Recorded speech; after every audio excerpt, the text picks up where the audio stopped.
although it looks quite different than normal. This version of Nuketown is set in Russia. As the description of the map reads, the Cold War heats up as superpowers collide at the brink of thermonuclear meltdown. In this covert Russian nuclear launch site, disguised as a quiet Russian village.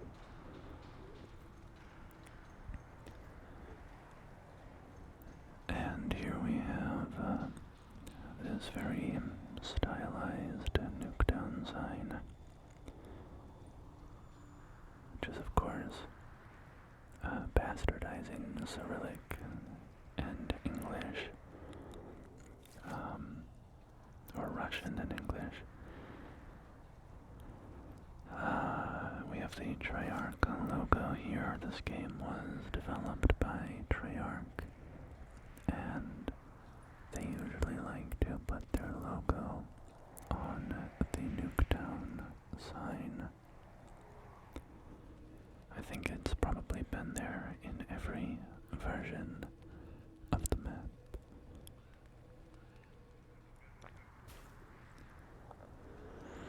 So, we have the classic mannequins here, mannequins.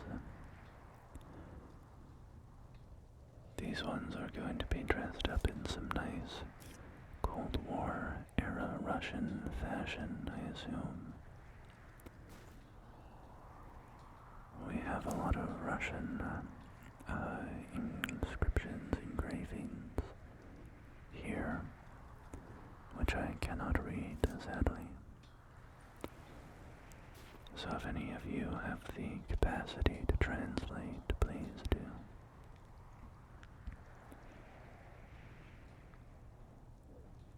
We have a train station here, a little depot. Some trees off in the distance. It's quite snowy. We're in a very snowy region, which certainly does not narrow it down in Russia. Alright, we have a clock at the depot here. A whole row of them. Actually, wait a minute, they have different times. Or maybe the second hands are just different. Looks like the hour and minute hands both show about 4:19. But the second hands are not synchronized. I like this banner here. That train, I like the bold colors and the design. Let's see. The second hand's all crazy here too. Yeah, they are. How embarrassing. The clocks are, 20 feet from each other, and you don't even have them synchronized. A little town off in the distance there.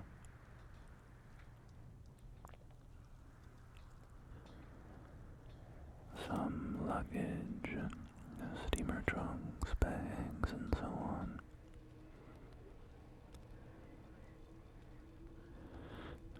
So, Black Ops 4 is kind of an interesting installment in the franchise. I played it pretty much exclusively for the zombies mode.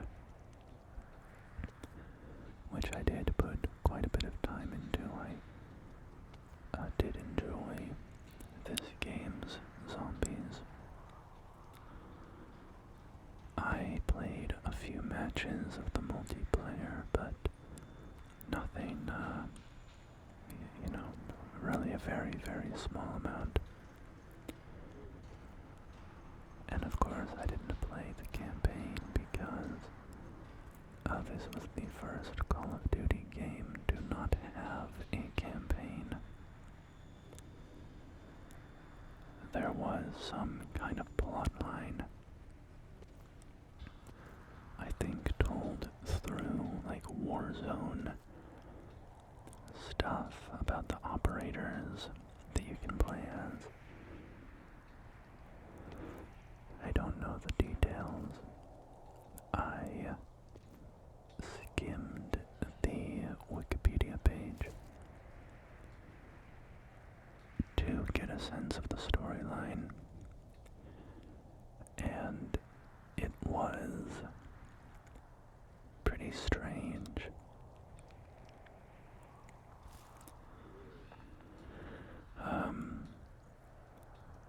I mean, I really can't explain it myself.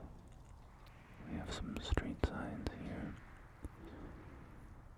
from just reading the Wikipedia summary, but there's some kind of project to like bring people back from the dead, and they did it with, I think, Woods and Mason and Victor Reznov and Raul Menendez.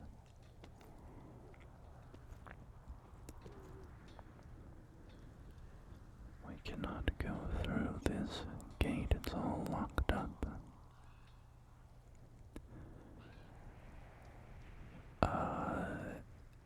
So yeah, I guess there's like resurrected versions of those characters in the storyline. And Woods is like brainwashing Mason or something. It seemed very strange and, lots of mind-bending stuff, which Black Ops likes to do. There is a tire on that rooftop. Look at that little guy.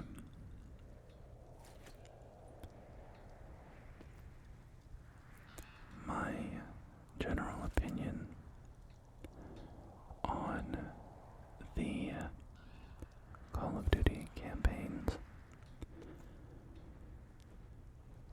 is that at a certain point, they just became so self-referential and so incapable of generating new original ideas that we've ended up in just this weird zombie world, right? Every Black Ops game has to be about Woods and Mason and stuff, and every Modern Warfare game has to be about Price and Soap. So it's, regardless of the quality of any particular game, I just find it disappointing when franchises are unable to generate new ideas. That to me is one of the signs of, the death of a franchise. If it becomes solely concerned with its past, let's say institutions, its narrative institutions, its figurehead characters, its famous concepts, and so on. In the original Black Ops, the whole brainwashing plot and the Reznov twist and Mason with the numbers and stuff, just a cool, interesting idea for that game. Now it's like, all these years later, we have to have another character who's, dealing with the numbers that Mason was seeing and yada yada. The point was that, or let me put it this way. Sometimes, also we have the mailbox here. Of course, the mailboxes on this map traditionally are labeled Woods and Mason. I like that woman's outfit. So I don't know what these characters translate to, but maybe it says Mason, I don't know.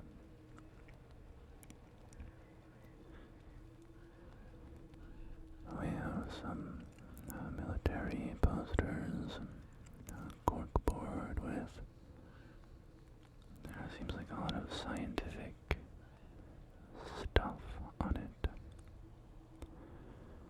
Graphs and diagrams and so on.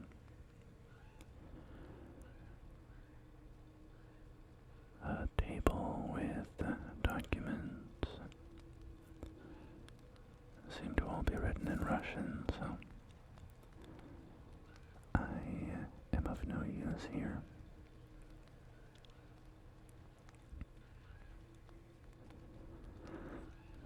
But yeah, let me put it this way. My general feelings about franchises, right? When aspects of a story become sacred, let's say sacred, when they become these like fetish objects, which I don't mean in the sexual definition, I mean in the classic definition, right? When they become these objects of worship. Let's take Star Wars as a famous example, right?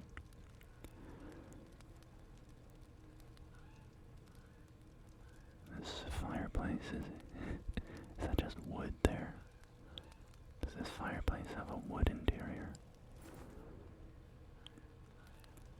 A large map of Russia here, with lots of red string. I gotta talk about the mail. I've been dying to talk to you about the mail all day. Pepe Sylvia, Pepe Sylvia.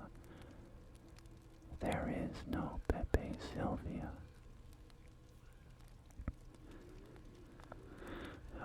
But yeah, Star Wars. Take the idea of the lightsaber, right?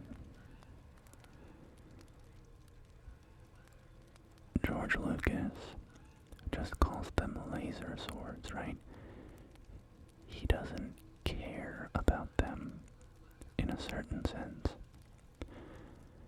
He uses them as a tool in the story. They're a cool looking weapon. They are, the sword of a knight of the round table. They are like Excalibur or something. They have weight in the context of a story about characters who are interesting. But they themselves are not these items of great portent and inherent narrative value.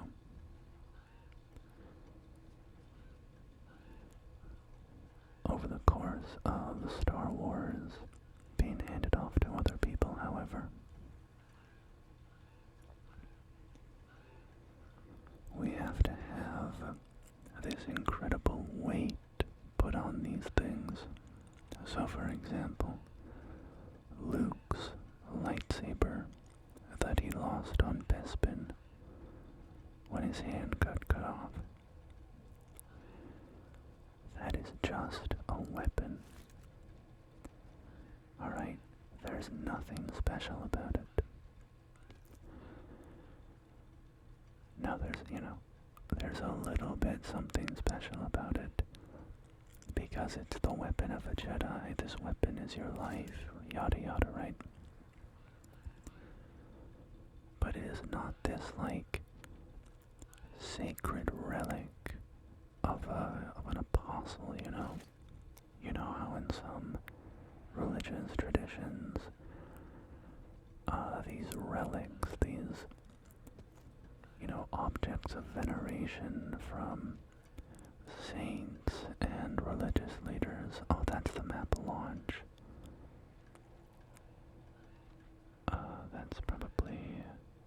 That's Nuketown, I think. Oh yeah, that's the original Nuketown sign. That's a Nuketown as well. Not sure if that's a place we know. Oh yep, that's the snow map. I can't remember the name.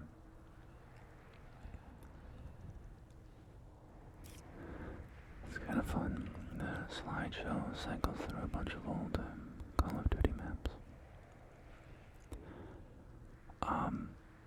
Yeah, so in certain religious traditions, these objects from old saints and prophets and stuff, you go and you worship them and you touch them and you kiss them, and it is an object of holy veneration.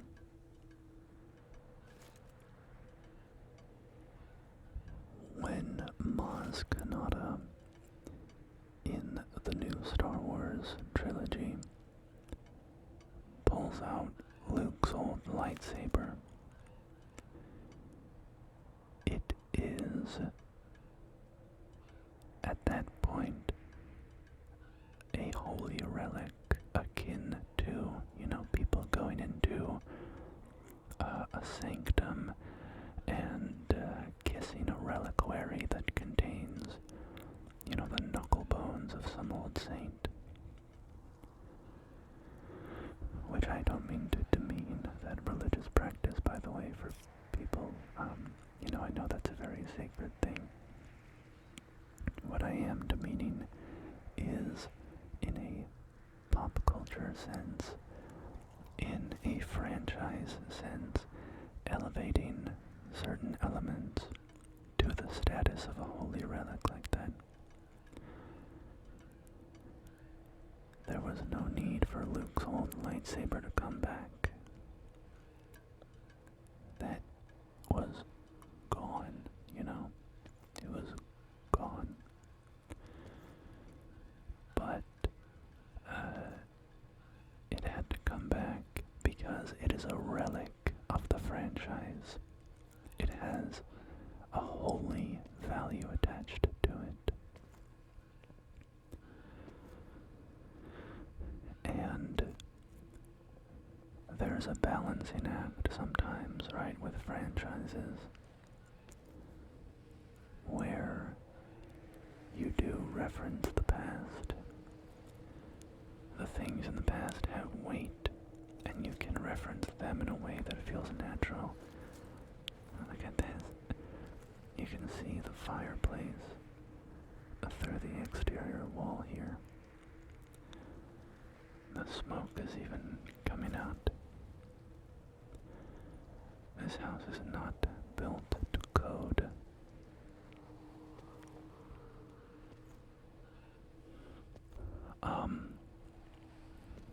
We have some sniper rifles.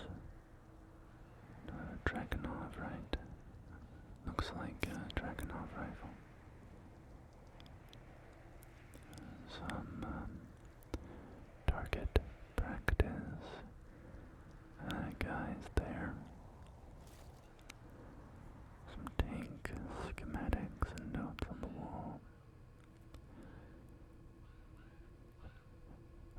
So yeah, every franchise is self-referential in some way. That's part of the nature nature of creating art within the context of a franchise, right? But to me, good storytelling must be foundational, and you cannot venerate these old objects, these old characters. In the Call of Duty games, it manifests heavily with bringing the old characters back. Why did the Modern Warfare reboot need to have Price and Makarov and Soap? Why couldn't they just tell an original story with new characters? Well, it's because they don't have confidence in their story, or they think that bringing back these old names will bring in a larger audience.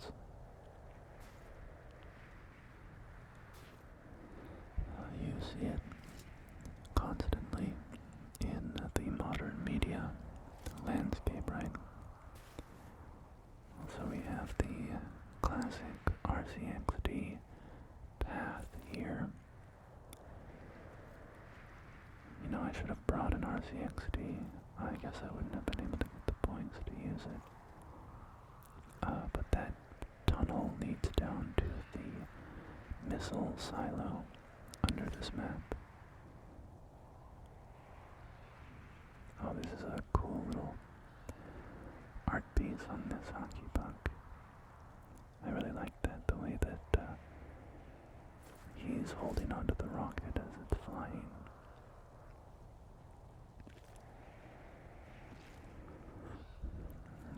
So, anyway, I think you get the idea.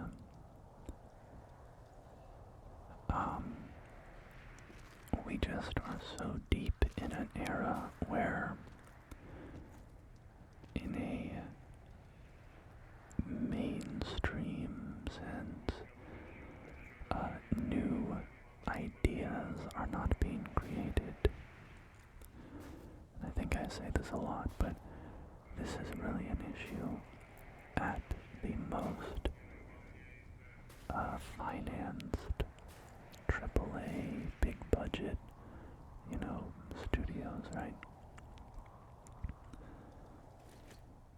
If you go elsewhere, you can still find new, original ideas.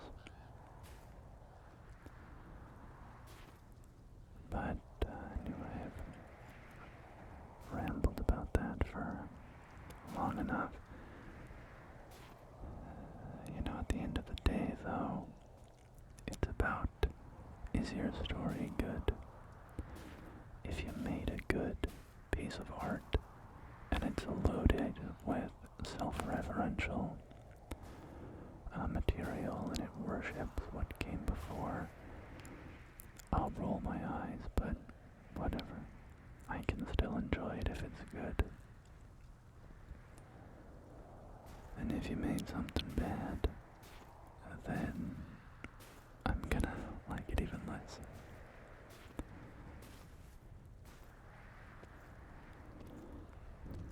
So we can head up and explore the second floor of this house.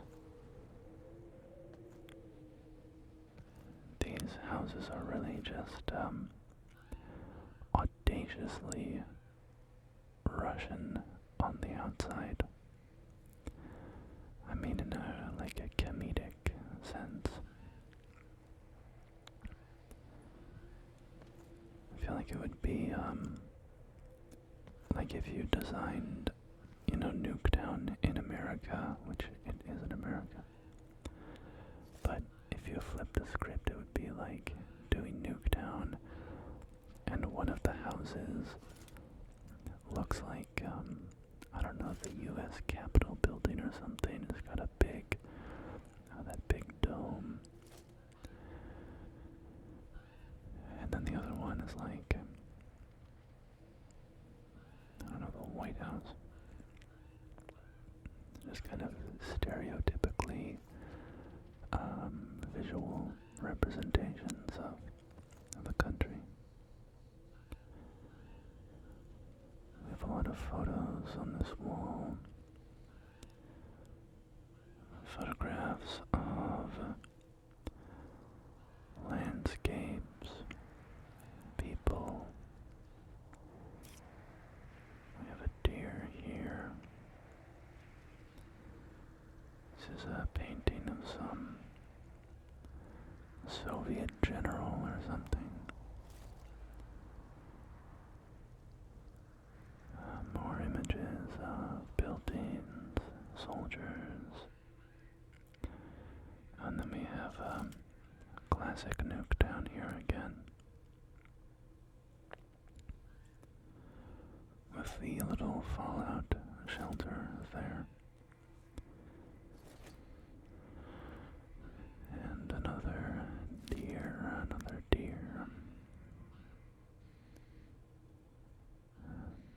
bunch of tape ripped out.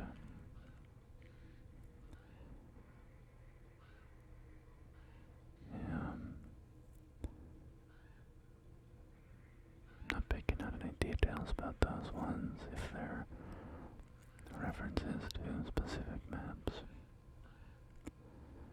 And over here we have a bunch of photographs of people. We've seen some of these elsewhere in the house. I think that's a new one. That's a new one. It's got some medals on him, it looks like. And in this room, with the windows smashed open, papers have been strewn about and the snow is blowing in. A window here which, of course, does not reflect our character. A little sink full of nasty water. With the bottle of hand soap, I guess, having fallen in.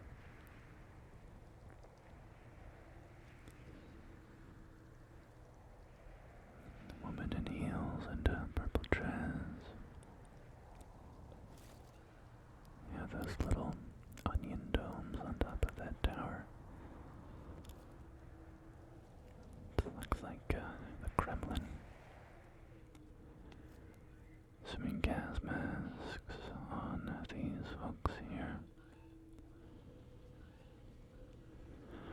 A bunk bed with a woman in like looks like a bellhop hat.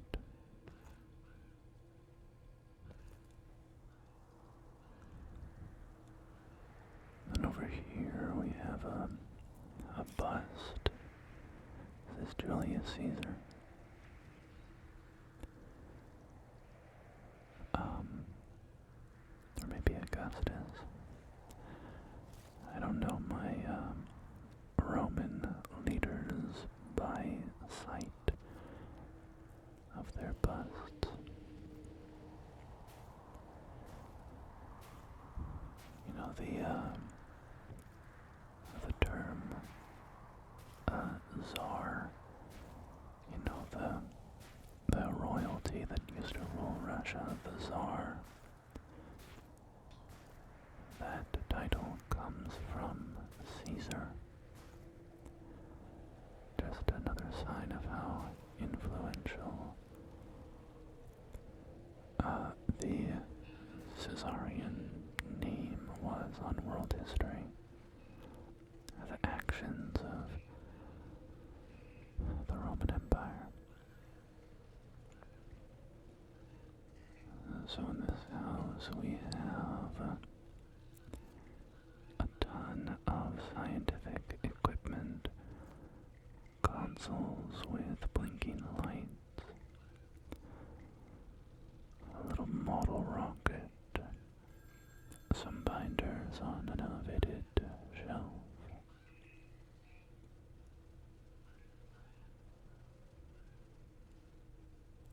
Some more monitors. boxes over here, along with the printout spooling up on the ground. Here we have a little map. This seems to be a map of Nuketown. Rather of the missile silo underneath it specifically.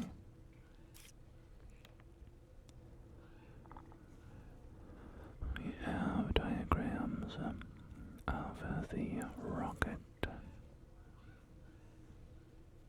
with some scribbles across the fins. And in this room, we have some more posters and a map here.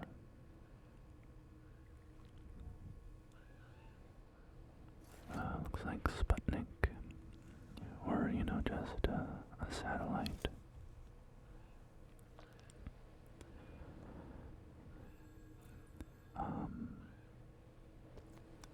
Speaking of Sputnik, at the end of last year I went and saw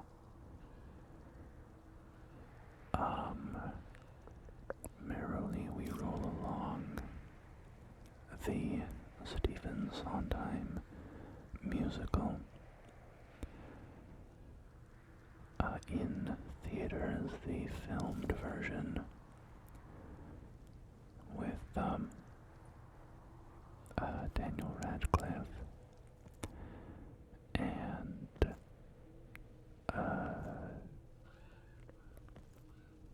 is that Jonathan Groff? We have a ton of phones here. Interesting. All in a variety of colors.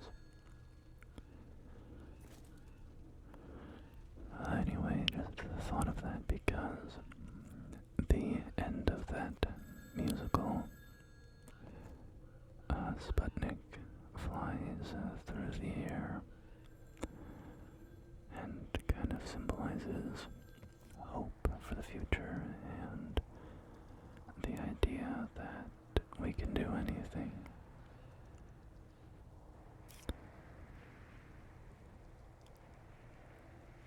I have another map of Russia here.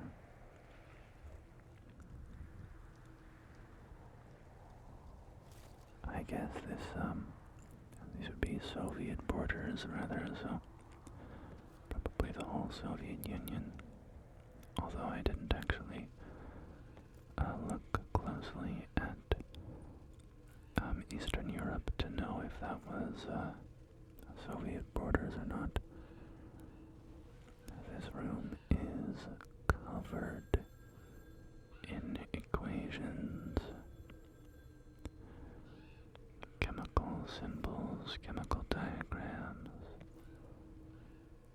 We have the periodic table of the elements here.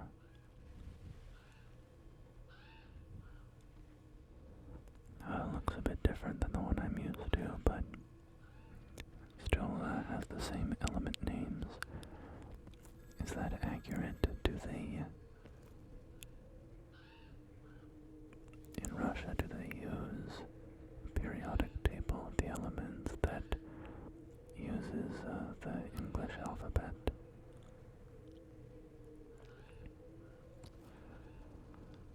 What do you even call the English alphabet? Like, character-wise, right? Do you call it the Phoenician? The Phoenician alphabet? What's the label for this? For our alphabet? I feel silly that I don't know the answer to that. Los Angeles, Ultra, Gin, whoa. They're importing Los Angeles gin into the Soviet Union. Black number 5. Not sure what was in that bottle. Alright, we can head out the back.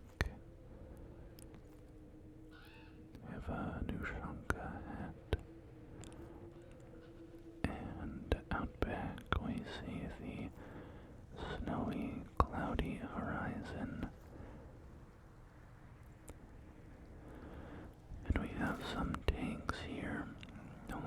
fake deer, and the tanks are disguised as piles of hay.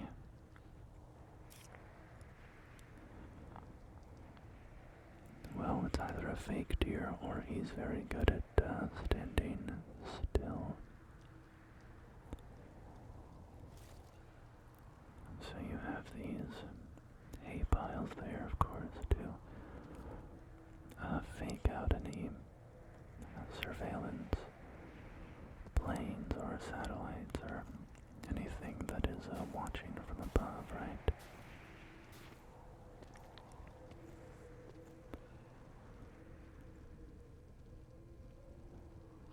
So here we have what seems to be a sort of radiation warning sign. Same above the door. Some sink, towels, gloves.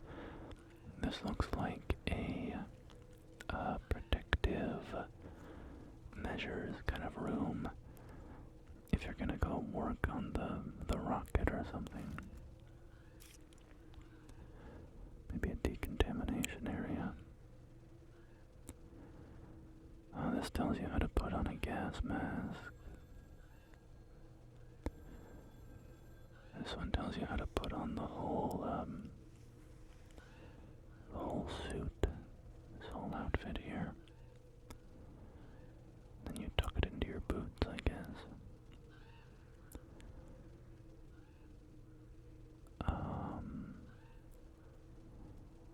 Okay, yeah, some cleaning instructions.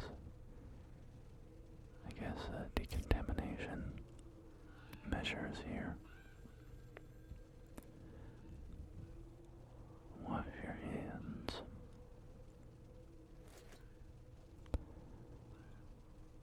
And here we have an entrance to the missile silo.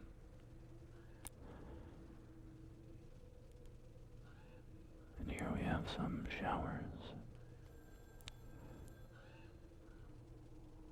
Maybe used routinely, or maybe emergency showers like you have in, chemical labs.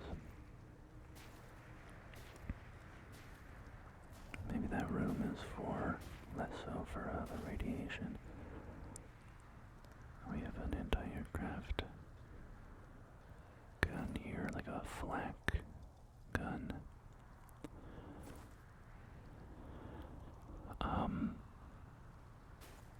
Although they did have radiation warnings, but with the chemical formula scrawling up in that one house, they might be developing rocket fuel or something here as well.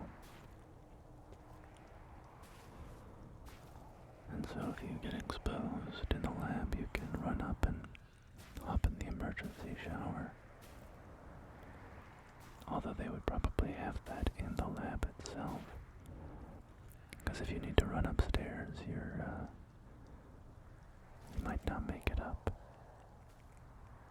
We have a solitary windmill out here.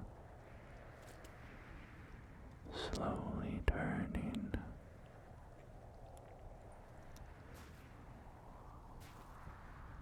Reminds me of Pluribus, the new show from Vince Gilligan. I won't spoil it, but I mean it's in the first episode, but there is a need to get to emergency cleaning in a laboratory setting. Not exactly sure what I'm looking at over there in the distance.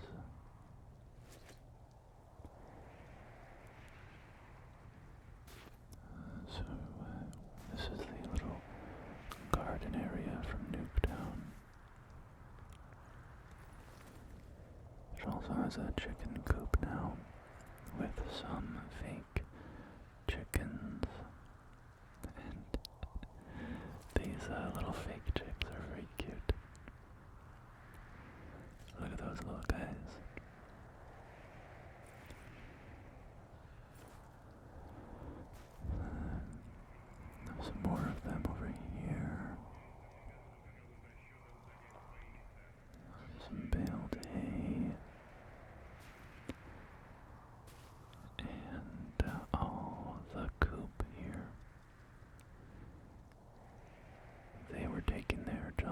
pretty seriously when they made this fake little area. You know, you only have to worry about air recon, but they were putting fake animals underneath roofs.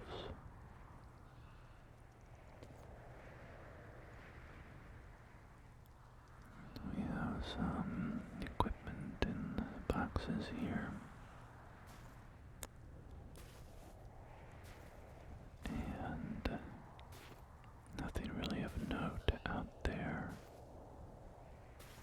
But here is normally where we have the fallout shelter, and it seems a similar case here, or maybe just another entrance down into the missile silo area.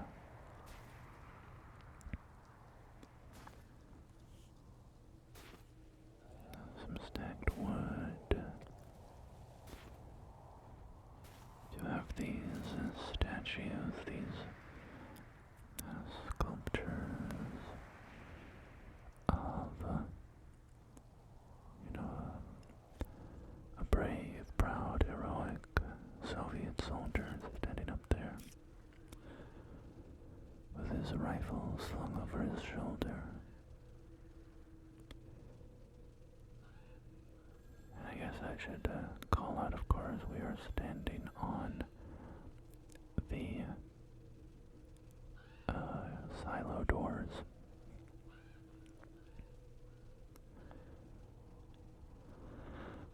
But I think we've seen all that Nuketown has to offer, so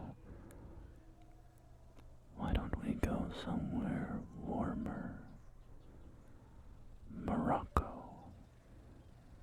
This map is called Morocco. The description reads, rebels in a small Moroccan village are using government military supply planes as target practice as they fly over the surrounding Sahara Desert. So one thing is kind of a coincidence is just before I recorded this, I saw online a little,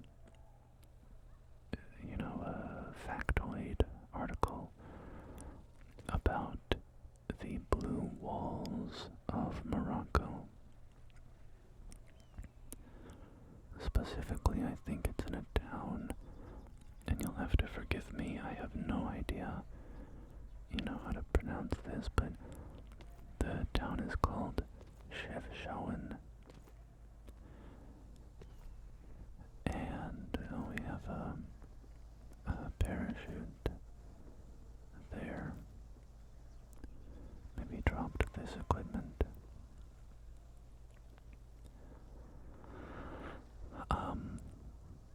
Yeah, I saw that this town had these brightly painted blue walls, and then this map has that represented here, which is pretty cool.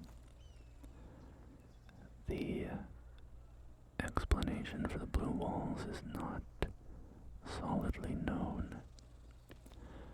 Some of the theories I saw were that the blue keeps mosquitoes away, which I don't know if that's true or not, but that's a theory.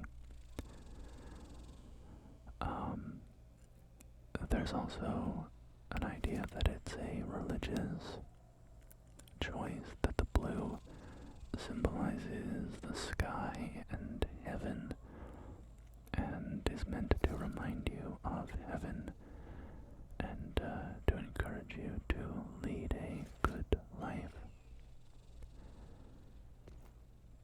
And then the last theory, this is all from Wikipedia by the way, but the last theory is that some locals say that in the 1970s the walls were mandated to be painted blue as a bid to attract tourists.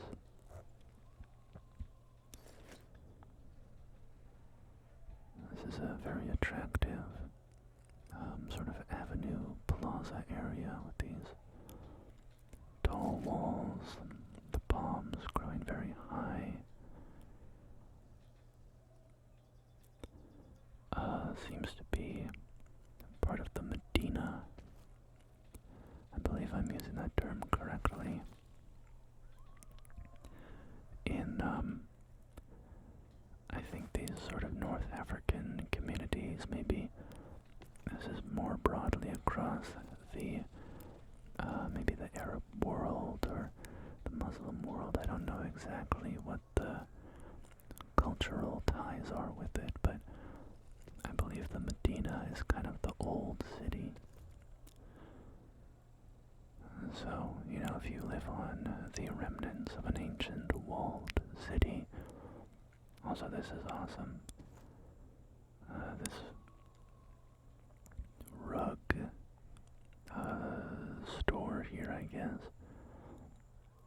just chock-a-block with these vibrant rugs. They're absolutely gorgeous.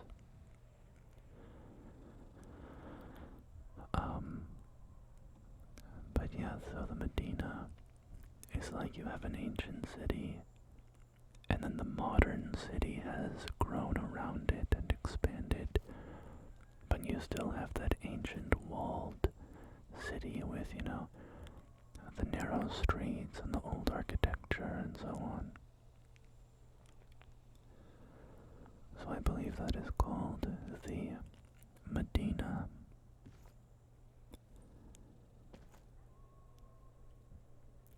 But yeah, the blue walls were a fun coincidence. So I wanted to check this map out, and it would also be a fun contrast, I thought, with Nuketown being so snowy, and then we could pop up to North Africa for a totally different climate vibe, you know.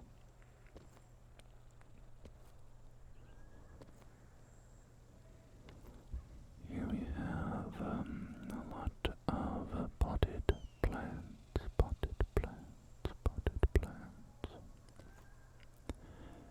You know, I have received some requests for more kind of whispered trigger words. So, maybe I'll do that here. I don't know, there's so much to comment on. This is a very vibrant, detailed map. I love that mural. Oh, this is awesome. Look at this little guy and the amount of stuff that he has piled on top. There's a satellite dish up there. Oh, that's funny.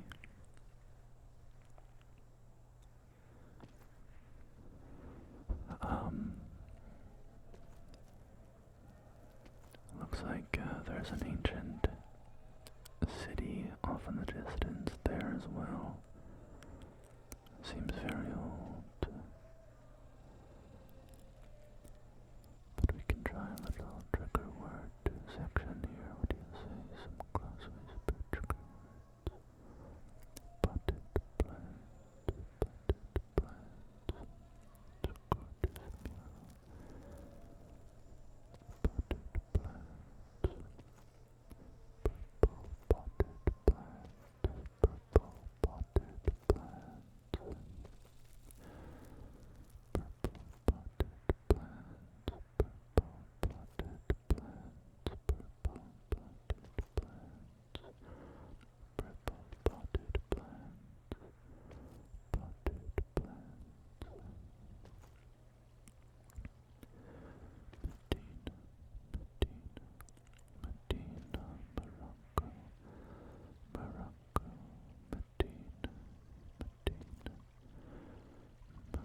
the rebels here shooting down cargo planes.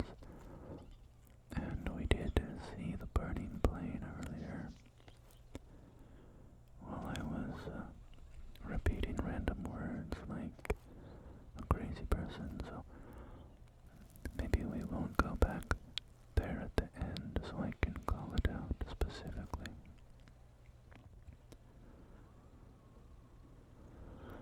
But it seems if we want to interpret the environmental storytelling, a lot of chilies over there,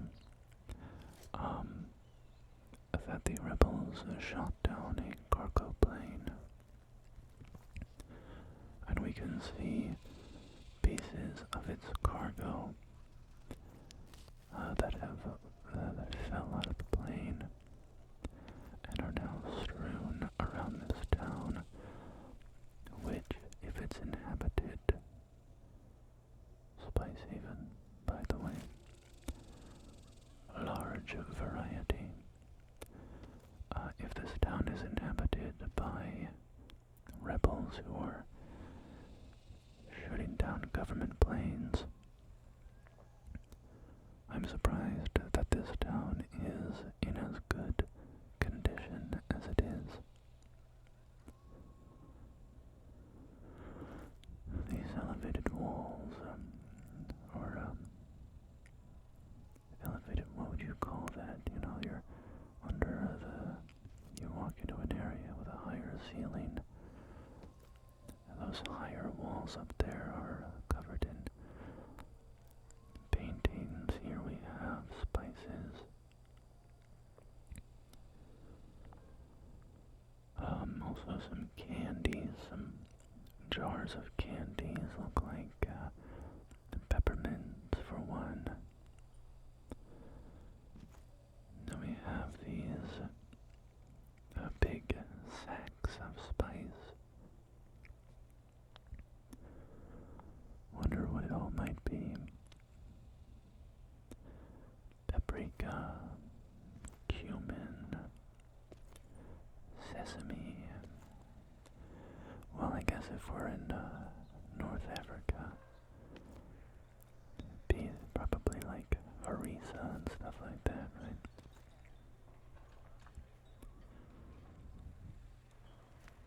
Alright, we have, I guess, a cafe here. Has some outdoor seating as well, it seems.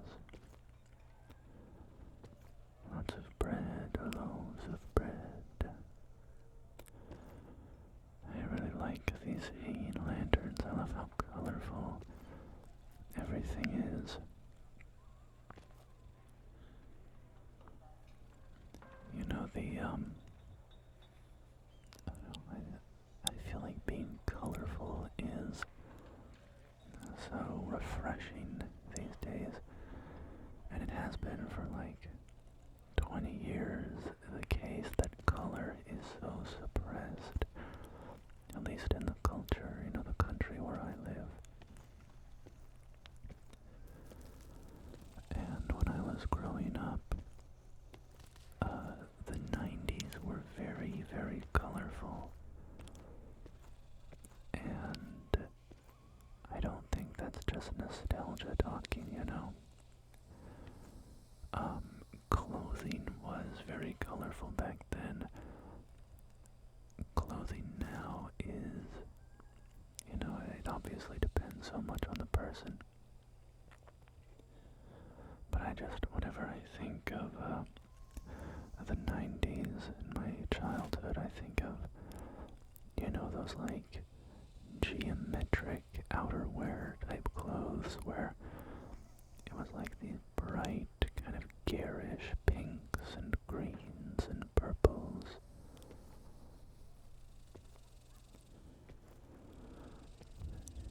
Of course, with movies, color grading is so, has a tendency to often be drab.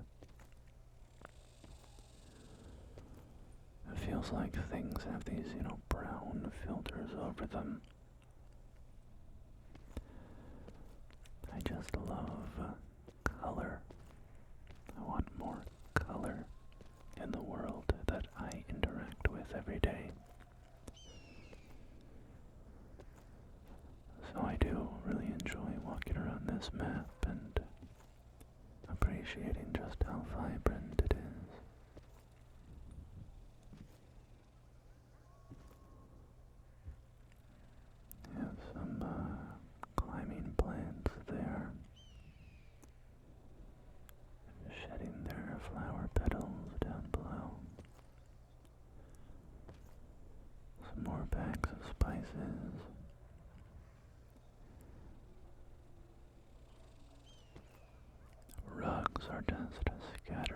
everywhere.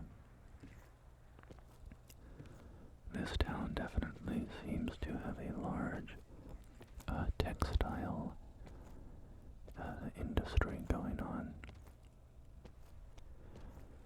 The amount of rugs that I have seen scattered around, but also in shops and storage, is quite remarkable.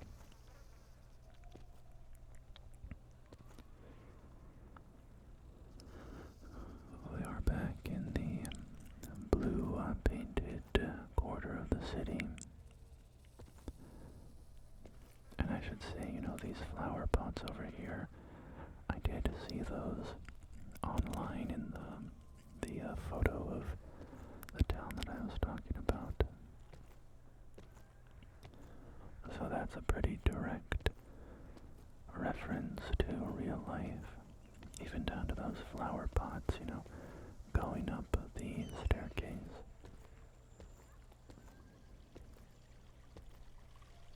This is a lovely little well here. I love the mosaic work.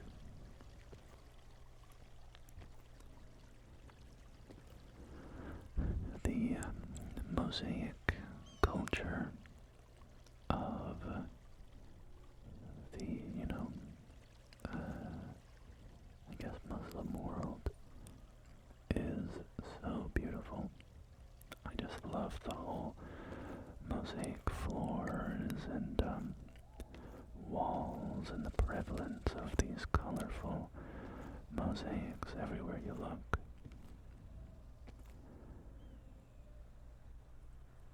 Some packages, some more spices.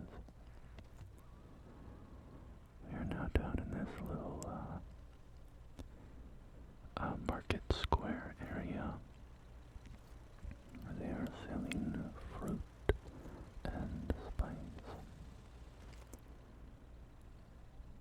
A whole collection of bicycles here. They all look kind of ragged. Let's see what they're hawking here. Some more rugs. Very large jars or jugs. Jugs and rugs. Come by your jugs and rugs.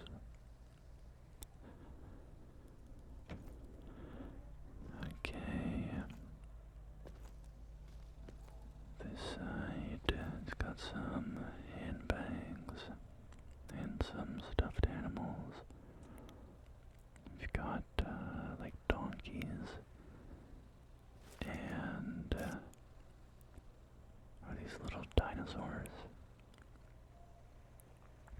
and then pink donkeys.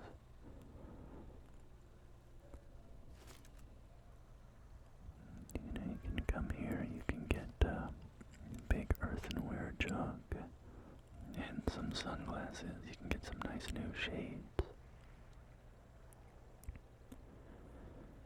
You can put them in your jug. You can put, a stuffed animal for your kid into your jug. You can fill your jug with spices. You could put your rug in your jug.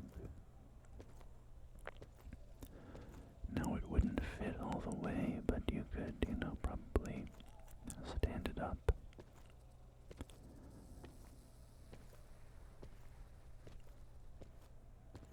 So the utility of buying a jug at the market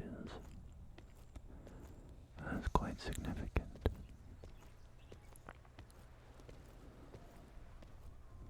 But I will forego telling you about the other things that you can put into your jugs.